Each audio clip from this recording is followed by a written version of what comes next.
What fills you with adventure? To me, that has a lot of answers.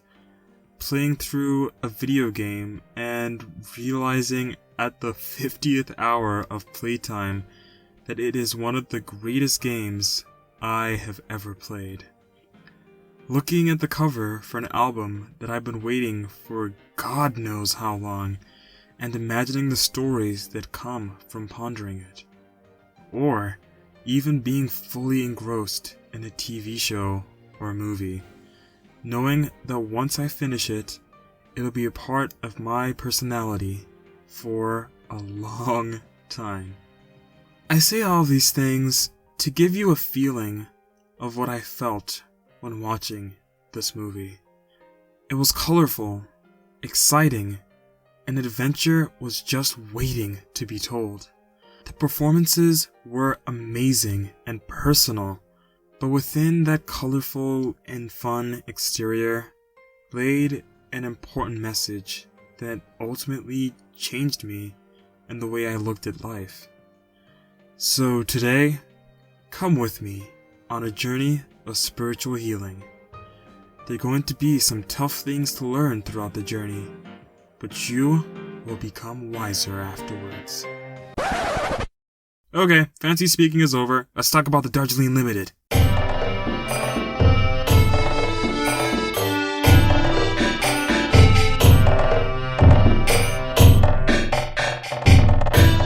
Let me get one thing out of the way. I absolutely adore this film. It feels like a big collection of everything I love about films. The cinematography, the characters, the setting. It's basically the ultimate road trip movie for me. At least so far, the only other road trip movie I saw was The Long Haul. Need I say more?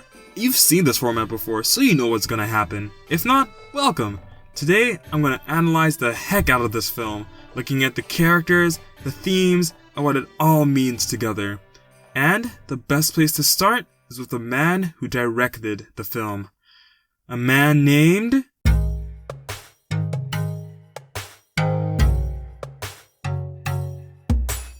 Born in 1969 in Houston, Texas, Wes Anderson is the director of The Darjeeling Limited, among many other films.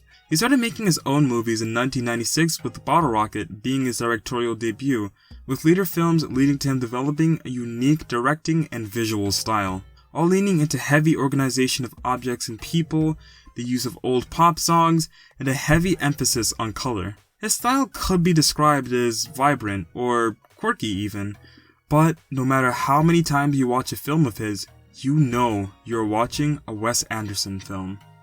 A lot of Anderson's stories can be described as fast-paced comedies, but within them they have deep but pretty melancholic messages, ranging from topics like isolation, the difficulties of love, or even family separation as well. I say all of this to give you a good idea of the type of person that Wes Anderson is and why all of these factors were so critical to the creation of the Darjeeling Limited. Released 3 years after Life Aquatic of Steve Zissou, Darjeeling Limited had the vision of going smaller in scope, leaving behind the heavily detailed miniatures and huge casts in exchange for something more intimate. With Anderson being a huge fan of Indian cinema, the next natural step was to create a film in India.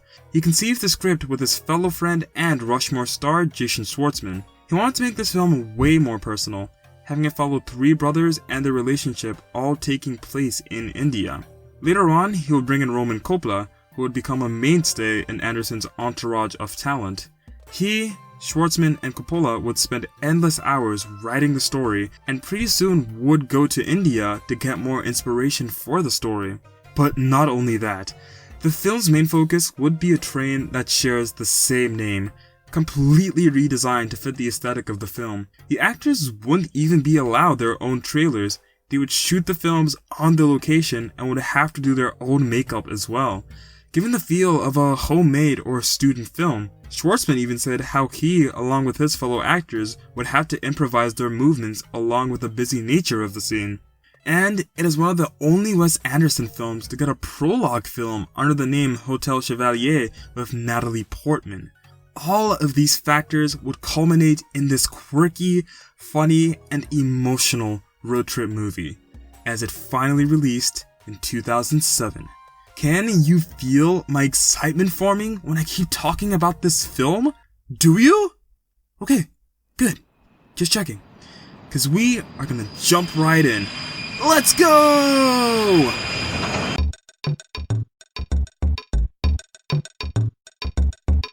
The intro of this film tells you all you need to know about it.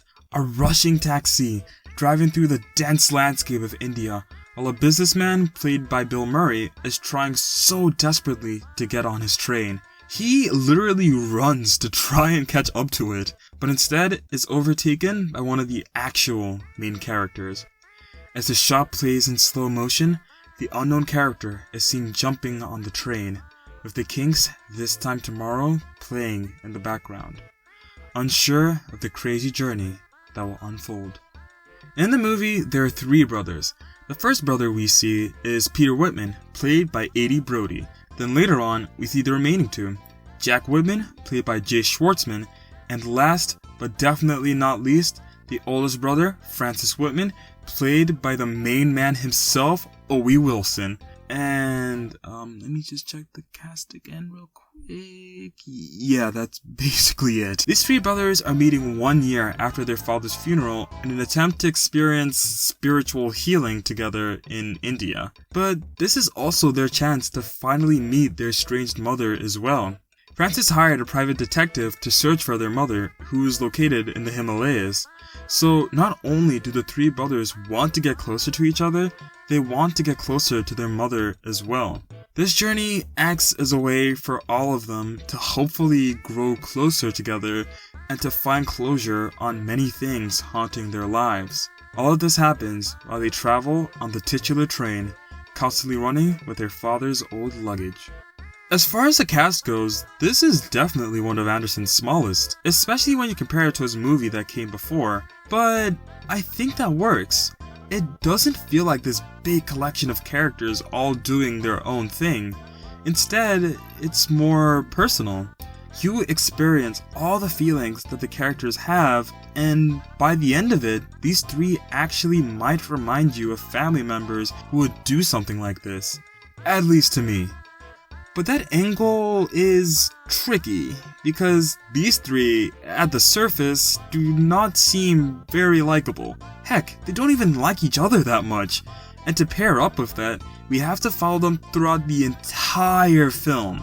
That type of idea shouldn't work, but it does. How does it work though? I think the first thing that heavily helps make this journey enjoyable is using a place such as India as opposed to just taking place in the US. You get to experience the many beautiful landscapes of the country, almost like a documentary you'd see on a History Channel. You, along with the characters, learn so much about the culture and the people. And the movie does a great job of building the atmosphere of India, showcasing its many beautiful colors and even utilizing music from Indian films to drive that atmosphere home. But with that, another problem rises up. I love this movie to shreds, but I have to admit that it doesn't do too well of a job of building India more into an actual place as opposed to just pretty colors on the screen. It's a problem that has existed in his other movies, painting foreign places as nothing more than exotic, and that is a problem that the movie has. I feel like with the more movies Anderson made, he started to squash the issue, but here, there aren't really any significant Indian characters in the story taking place in India. We just follow the three American brothers instead. Am I gonna try and make sense of this issue and give my own take on it? Yeah, as it.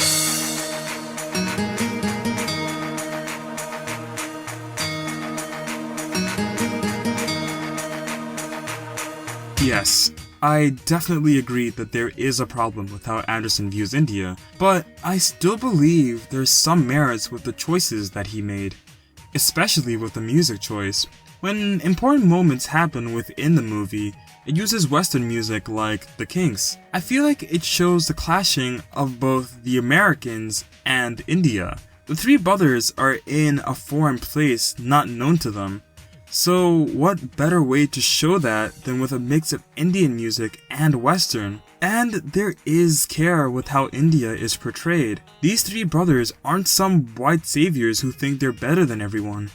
They are just normal brothers who wanted to escape from their pain. One thing I can't fully defend is the use of Indian characters. I don't think that they were entirely bad, I think they were a wasted potential, and I have one idea which could fix this problem. I think it would have been great for one of the Indian characters like Rita or the chief steward of the train to tag along with the brothers. They can have their own interactions with the brothers and can even explain the traditions of India to them, kind of acting like a guide in a way. I know that with such a huge change, the story might take a different direction, but it's just an idea. Moving on from that, another thing which makes the movie enjoyable is that it is really funny. Not just the slapstick stuff either, but the conversations really felt like petty banter, and I loved it. I hired a private detective to track down Mom. She's living in a convent in the foothills of the Himalayas. How is that possible? I guess she became a nun, apparently. You know what she's like. A nun? You want to read a short story I wrote in France? How long is that? What? How long is it? How long? Never mind. Brendan, what's going on? I don't know. I guess the train's lost. What'd he say? Says the train's lost. How can a train be lost? It's on rails. Because this type of banter is the strongest within siblings, and the actors do a great job of portraying that. Speaking of the actors, I think this has to be my favorite Anderson cast. All of these three guys just bounce off of each other in a fun way, really seeming like actual siblings, but they also know when to take scenes seriously, giving so much emotional weight to these characters. Kudos especially to Owen Wilson playing Francis. He didn't even need to say anything, and I could fully depict his pain and sadness. Just a side note, but I feel like Anderson brings out the best in Wilson. Because of nearly every role he's played in an Anderson film, I have thoroughly enjoyed him. But Brody and Schwartzman did an amazing job as well. Having said all of that, another reason why this movie works when it shouldn't resides in the three brothers and their relationship. So, without further ado, let's talk about them.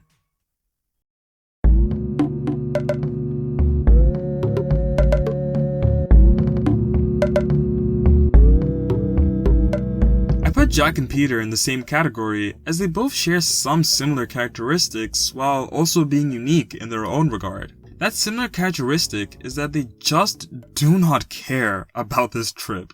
They both seem apathetic to this trip and just believe it to be a waste of time. They both have better things to do, but one thing they don't realize is that this trip was the perfect escape for the both of them. Peter came on the trip to see his brothers, that much is for sure, but he also used it as a way to escape the responsibility of being a father. His wife Alice is pregnant, and that terrified him. He doesn't feel ready to accept that responsibility. While Jack, on the other hand, is a novelist and wanted to escape his feelings from his ex-girlfriend. He tries to cope with this in his books by basing them off of his life, but keeps making the claim that all the characters are fictional. He doesn't fully know how to feel, so he makes sense of it in his books. And his strong feelings even led to him having an affair with Rita only after exchanging looks with her once.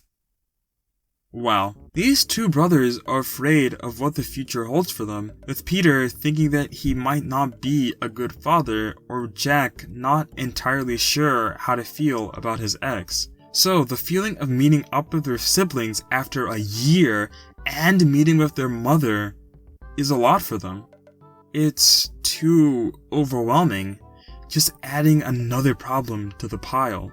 Jack even repeatedly keeps telling the other brothers not to include him and to just leave him alone. A side note is that these three also do not trust each other. Jack and Peter both hide secrets from one another and only tell them when one of the brothers leaves the room. Jack even planned on leaving the trip behind Francis's back, which leads to Francis taking both Peter and Jack's passports. That lack of trust is a big hindrance in their relationship. They're brothers, but they won't even be honest with each other. And that's disheartening. But the thing they don't realize is how much they needed this trip. This trip to acknowledge their past feelings. They dismiss it just as forced bonding spearheaded by their older brother, but so many repressed feelings start to escape. Jack and Peter slowly understand how selfish they have been and slowly try to be honest with each other and their older brother. And with that, Jack and Peter start to understand their pain and are willing to move forward instead of being stuck in the past. These two represent the fear of the past and are trying to run from it. But with this trip, they begin to understand how they can't run away from the past. It'll always stay the same no matter how much they run. So, rather than running away from it, they acknowledge their failings and try to move forward. The polar opposite of that theme is found within The Oldest Brother.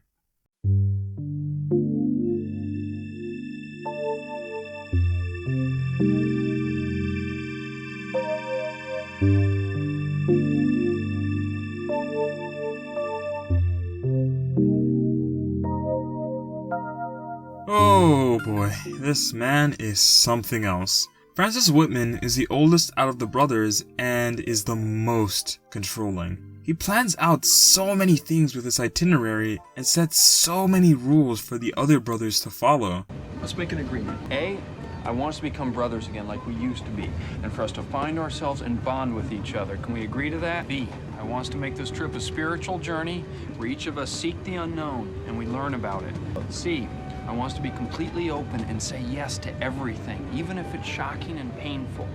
Can we agree to that? At first glance, yeah, that doesn't sound too bad, but it gets worse when he constantly does this throughout the entire film.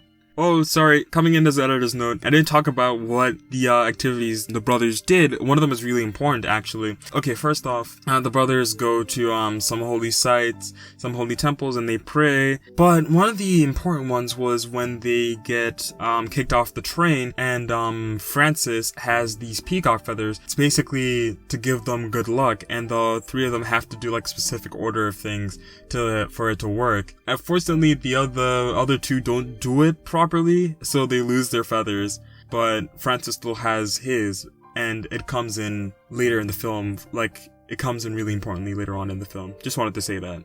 Okay, back to the video. Not only that, but he constantly picks on Peter for having their father's belongings when he believes that he deserves them over all of them. Another thing similar to siblings, thinking that they own something and that they won't share it at all. But here, Francis seems childish, acting like he should be the only one to have his father's items. Out of all of the brothers, Francis is the most broken. He lives alone and nearly died from a bike accident, hence why all of the bandages on his face. And during his time at the hospital, he laments on the fact that none of his brothers were there for him. And that upset him. I don't think the prime objective of this trip to Francis was meeting with his brothers or even meeting with his mom. I believe that he spearheaded this trip to show to his brothers and himself that he is worthy of being the oldest. He controls everything to fit his ideal view of this trip, such as the locations they visit or the moments that they are supposed to bond. He fails at having this control, and that leads to him, along with Jack and Peter, nearly being kicked off the train for bringing a poisonous snake on board. That doesn't last though, because they actually get kicked off due to a fight Peter started with Francis by throwing his belt in his face. In a circumstance like this, the oldest would probably stop one of his brothers from buying a poisonous snake or even stop him from starting a fight. But he couldn't, because his brothers don't think of him in that way. And he doesn't think of himself that way. I tried my hardest. I don't know what else to do. While Peter and Jack show fear of the past, Francis shows his fear of the future because he doesn't know what it will hold for him. He's lost everything once before. Who's to say that it might not happen again? I feel like Francis is the brother I related to the most. He has this ideal path created in his head, but trying as he might to mold it that way, he keeps failing. That ideal path is possible for him, but not with him controlling everything. He has to accept that there are some things he just can't control. He has to learn to let go. Out of all the brothers, this message is especially important for Francis. The brothers' past troubles still haunt them. They can't seem to let go. They can't seem to heal the wounds that they have. But I think the most important message this film is trying to say is to not control everything and to sometimes just go with the flow. This idea isn't made more apparent than with quite possibly the two most important scenes in the movie.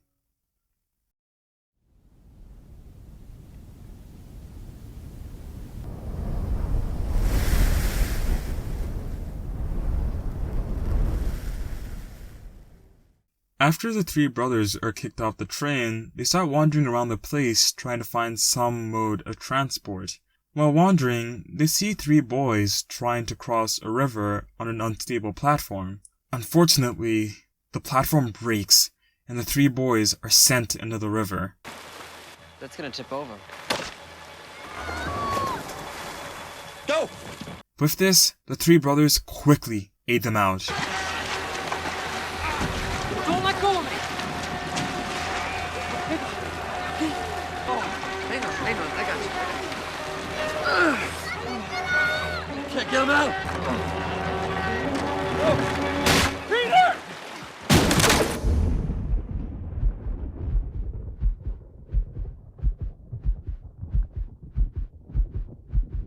He's all bloody!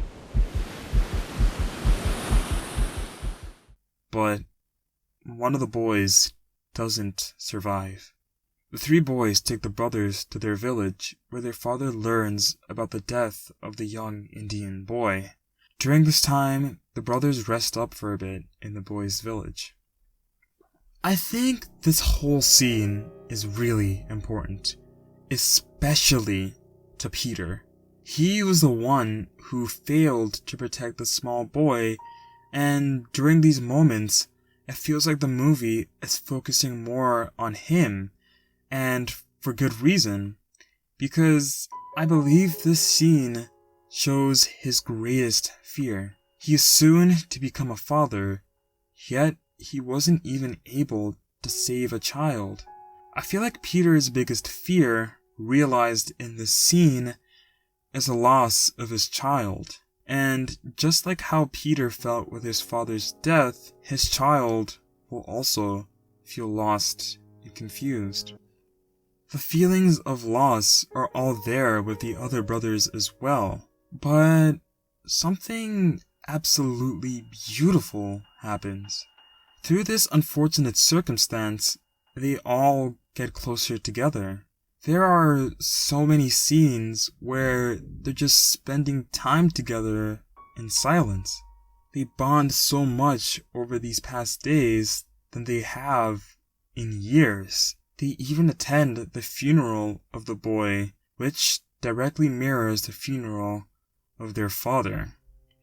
In the flashback, Peter tries to get his father's old car to work along with Jack and Peter, but unfortunately fails in the process. The brothers can't let go of their father yet. They don't want to leave behind his possessions, because once they do, they are letting his memory fade in the wind. This scene also shows the beginning of Francis' controlling nature. He was the first one to learn about his mother not coming to the funeral. He doesn't tell the other two, and instead tells them that she's running late.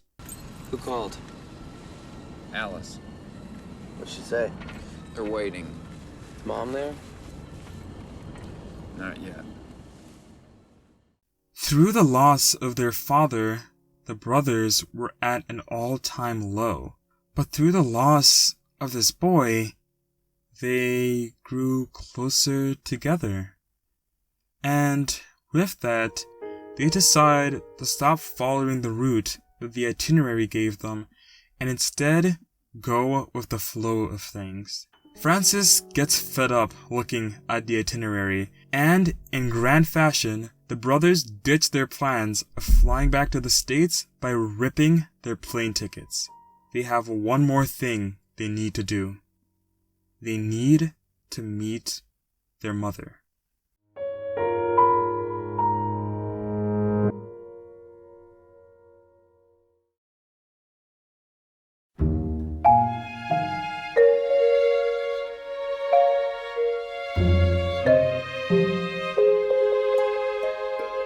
This was Francis' plan from the beginning, to finally meet their estranged mother and to get answers to the many questions he and his brothers had.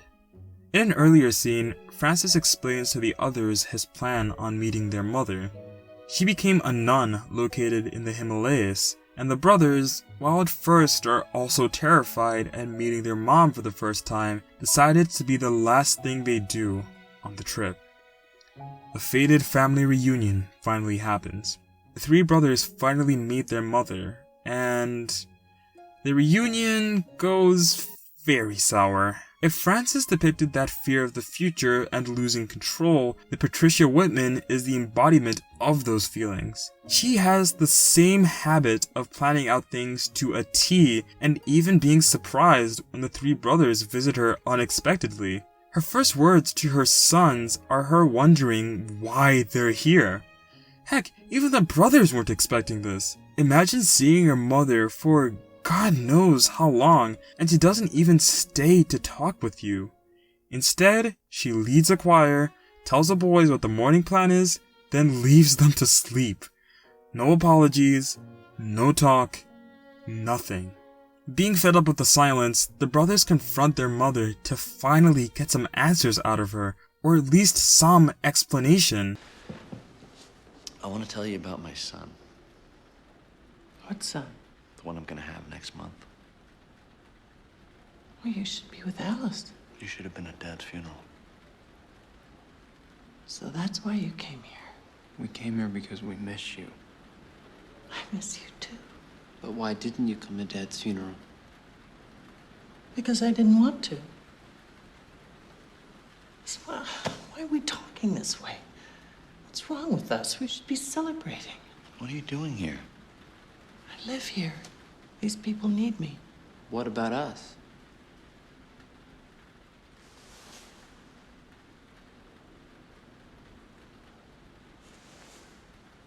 You're talking to her.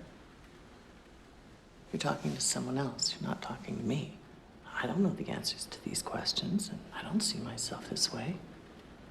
Listen, I'm sorry we lost her father. We'll never get over it, but it's okay. There are greater forces at work. Yes, the past happened, but it's over, isn't it? Not for us. But she only gives vague remarks or just flat out dodges the questions and avoids the blame.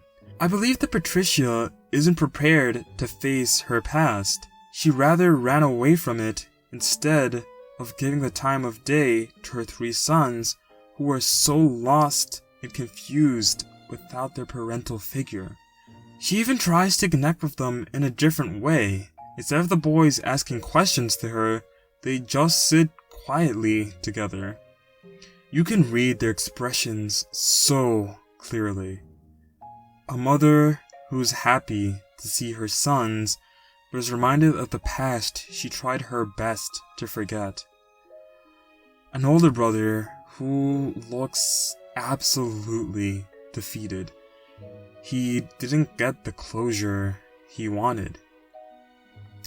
The middle brother who could be thinking about a million things at once. Maybe it's his child that will be coming soon. or his feelings to his estranged mother. It's not fully certain. And finally, the youngest brother, who is just frustrated. And just like that, in the morning, their mother leaves them yet again. It sucks that these brothers never got any clarity at all. They probably have a ton of questions to ask, but unfortunately, the one person who had those answers ran away from them. Through this circumstance, though, Francis finally shines as the oldest brother. This is what he's been waiting for. A chance to act like the oldest brother. He sees his younger siblings devastated and immediately chooses to brighten their moods. He grabs the last peacock feather that he has, then he and his brothers have a quite weird but beautiful ritual to give each other good luck. So, I guess the last question for this video is, was this trip successful? Well, no, but not in the way you expect.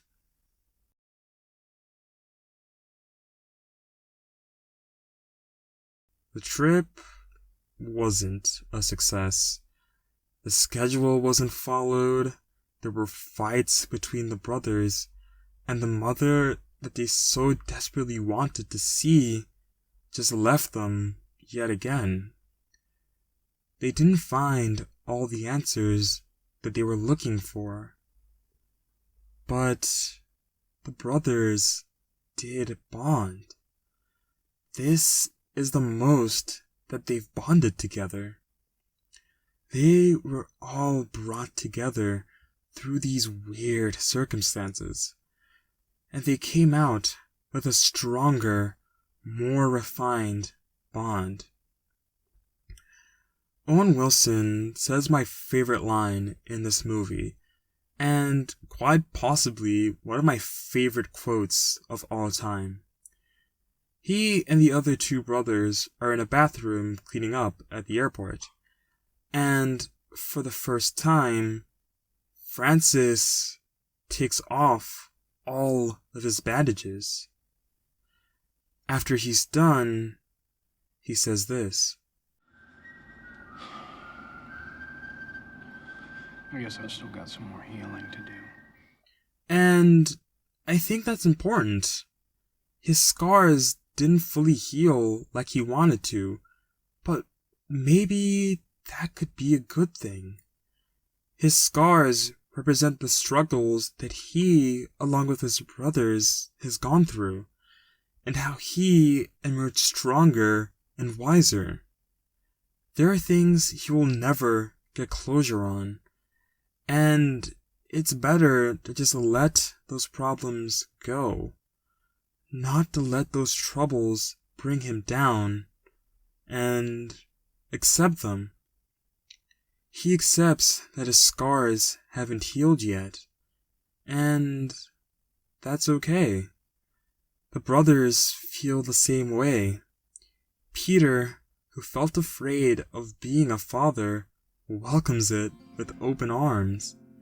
And Jack decides to not visit his ex, and instead spend time with his brothers while finishing his latest book, fully admitting that it is his memoir, instead of calling it fiction.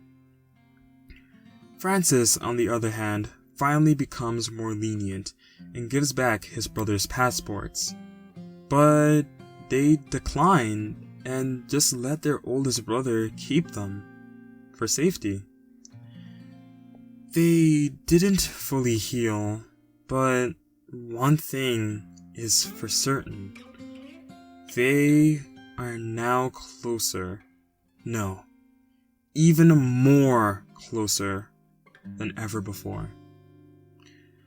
The last scene of the movie shows the brothers hopping on another train, with the scene imitating the first.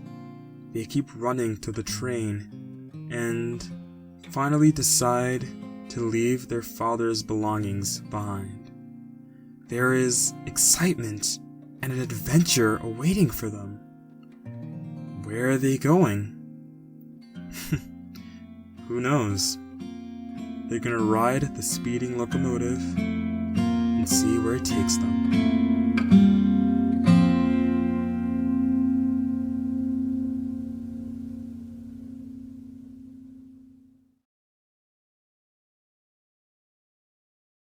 Hey y'all, it's me again. Thanks for watching, and I really hope this video survives the copyright. If it did, thanks for making it this far. Casual video is gonna come up, and I'm gonna talk about Cowboy Bebop, the anime, not the live action, even though I did enjoy it, but that's a video for another day. Anyways, hope the first month of the year is treating you well, play your video games, watch your favorite movie, or even eat your favorite food.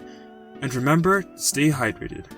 It's been Quacks, specifically Quacks 2100, and I'll see you later. Bye!